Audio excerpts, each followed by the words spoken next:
Meryl Streep asked VP Kamala Harris the elephant in the room question the other day. She said, I think you're going to win in November, but what happens if he meaning DJT, and the officials refuse to accept and certify the results? And honestly, more people should be talking about this. And I know at first this seems like a wonky out there question, but it really isn't. Our system is very complex. And as you know, it's not just the majority who decides who wins, but there's a lot of moving parts to selecting a president. I went to Yale Law School where I focused in constitutional law, specifically the Electoral College. And DJT has hired a team of very smart and tricky lawyers and understand the legal ins and outs of this process and are already mounting a ground game to do just that, refuse to certify. They don't teach this in schools, but it's critically important, so I'll explain it to you as simply as possible because you need to understand how this works. Okay, so a bit of background. There are 538 electors. To win, you need 270. In each state, this group of electors is called a slate. Really, they're just a bunch of individuals like you and me. Now, here's where the tricky part comes in. In order to win these electors, the results have to be certified. It's not a given that someone just wins. Certification is necessary, and that's basically just saying, hey, this was a free and fair contest, and everything has been counted.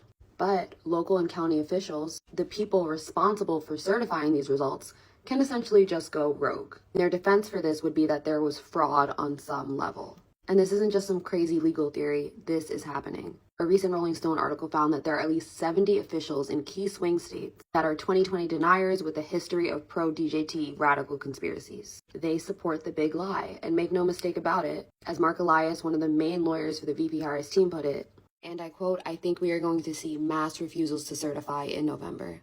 Republicans are counting on not just that they can disrupt in big counties, they are counting on the fact that if they don't certify in several small counties, you cannot certify these statewide results. So what does that mean in practice?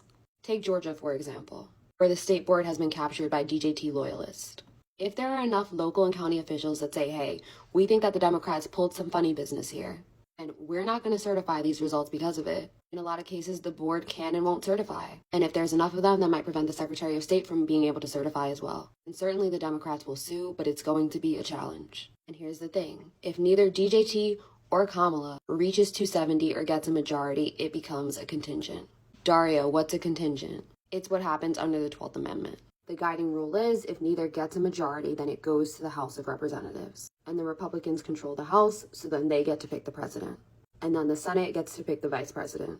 This actually happened once before in 1824. Andrew Jackson won the majority. The race was split between 4, so nobody got the full 270. And it went to the House, and instead they picked John Quincy Adams to be president. All of this is very real. And to quote Mark Elias again, the other side is more ruthless, more organized, and more prepared. DJT has already told his supporters, you don't even have to come out in November. DJT and large members of the GOP are banking on this, and they have the machine to do it.